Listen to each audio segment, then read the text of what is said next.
This is an idea that Mark was talking about that I think is safe to do and will make the normal case a lot easier. And so it's worth figuring out how to do. So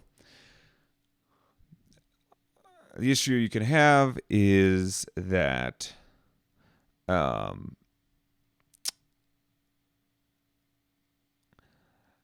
a new Kelvin version comes out, everybody who has an app needs to affirmatively everybody who publishes an app needs to affirmatively publish an update that says I'm compatible with the new version. But you can only say you're compatible with one version at a time. And so if you push that out, then everyone who isn't on that yet gets is now hearing like the wrong one. And if there's an extended period of time where you're operating on the Canary in the new world but it hasn't gone out on mainnet, so there's a lot of people still on the old system, then you have this issue of how do I push out updates to the old and the new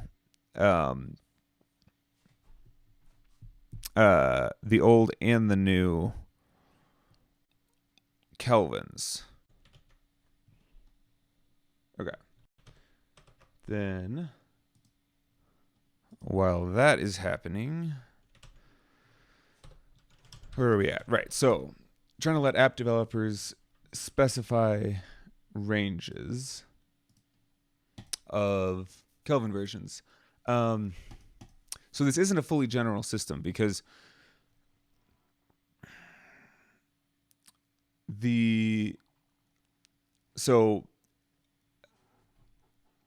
if your app is actually incompatible with the new Kelvin, then you can't just say here's the version of the code that's compatible with all these different versions, all these different Kelvin versions. This isn't powerful enough to solve that problem. But most of the time, and hopefully like always most of the time, it should be that your app is basically compatible unless it happens to use something that got changed, which should be fairly rare. So it'd be nice to make that case be as easy as possible. The easiest possible, of course, would be for us to say, hey, here's a new Kelvin version, but it's basically the same as this old Kelvin version. So if you say that you're compatible with the old one, we'll let you use the new one. The problem is basically compatible is not actually compatible, and there's probably will be one or two apps that are not actually compatible, and so you can't do that unless you're really just, the Kelvin upgrade is only happening to force a binary update or something like that, and that's pretty rare. And so that doesn't help that much. And so what we do is we say you can push out a commit on whatever Kelvin version you want to push it out on, and in general, the people who have installed your app are going to keep the latest version of every Kelvin version of your app. So, right now the Kelvin version is 4.18 for Zeus. If you push out one, currently everything you're pushing out is 4.18. If you push out something for 4.17, what'll happen is they'll store that commit for 4.17, but they won't try to install it until they themselves go to 4.17. What you can also do then is after pushing out that one to 4.17, you can also push out another one for 4.18, and then they will try to install that, and they'll keep the one for 4.17, they'll keep that in waiting for whenever they do get to 4.17. Then you can push out another one for 4.17 that will replace the commit in waiting they have for 4.17. And this can happen over and over. You can go back and forth between 4.17 and 4.18, and the people who have installed your app will use whichever version of it that they are running, that their base is running. This is general enough to accomplish what we want to accomplish, I think. However, it has the issue that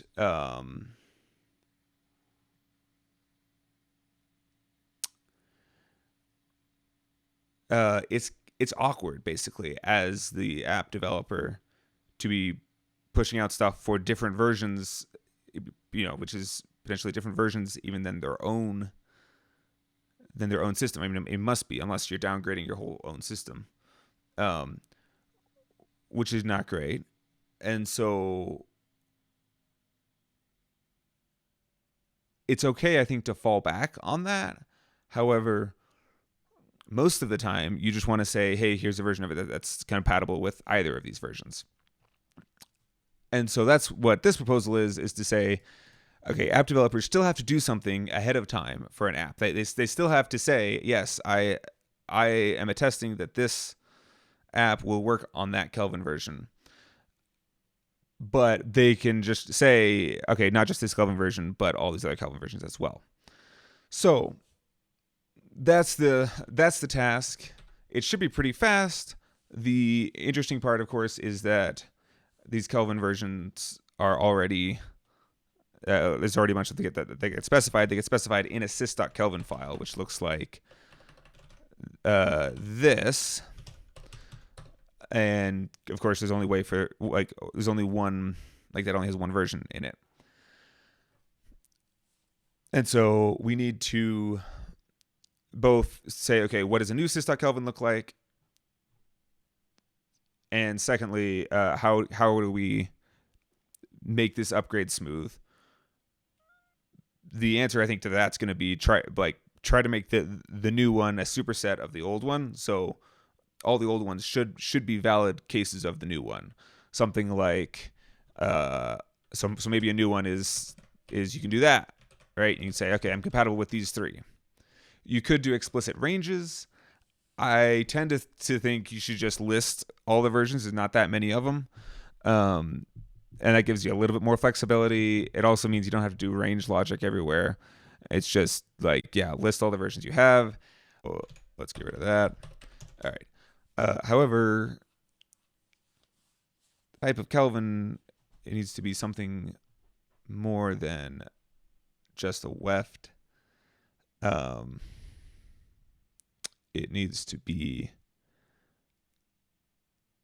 basically a set of wefts. I wonder, are we okay actually changing the type to set of weft? Probably not really, because then we have to go through, we have all these Kelvin things in our clay state, for example, that we don't really want to. Yeah, we don't really want to be doing a post-hoc upgrade of that. That sounds terrible. So there's a couple options. One option would be to make a sys.kelvin -1 or something, and we check for either of those, and that has as the new type. I'm tempted, since it is as simple as it is, to do something like basically just to expand the type, which should be fine for everything. Which would look like, what is that? That's like bucket, right? I'm imagining a type that looks something like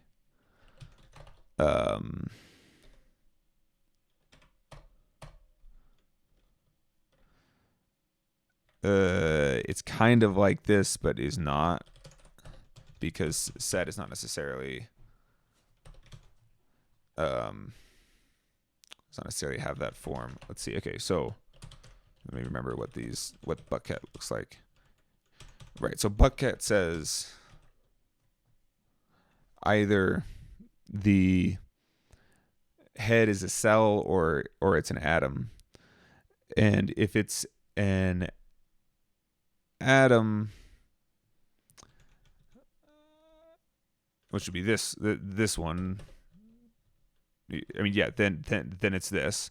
If it's a cell, then it's this. What we want kind of is a non-null set, because bucket kind of implies. The other way to do it, of course. Let's see.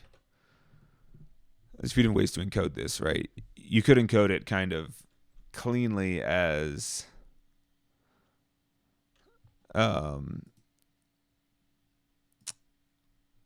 see, you could encode it cleanly as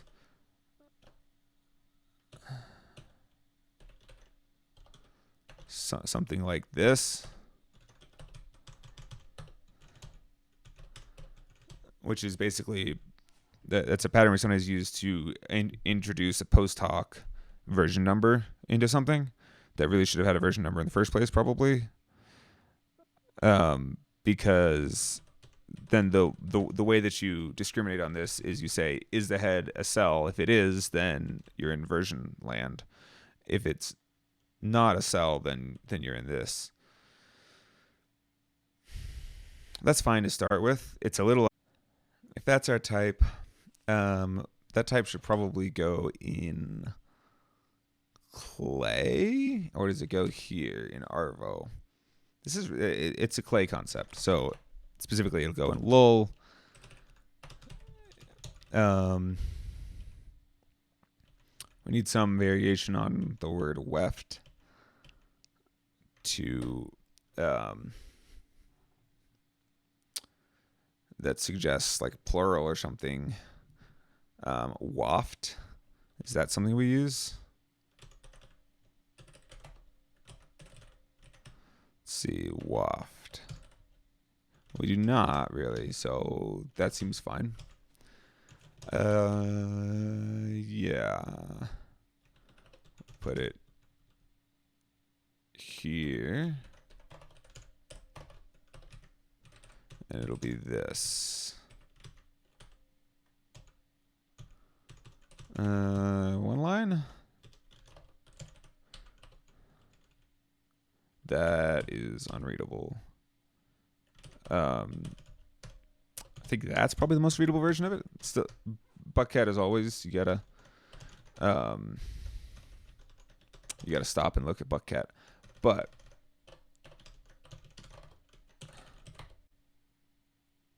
let's see, we'll call it Kelvin range. That's got to commit in waiting. Now let's do it with WebTerm.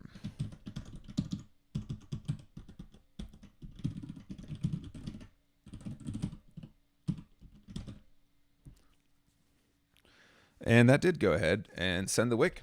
So we start updating.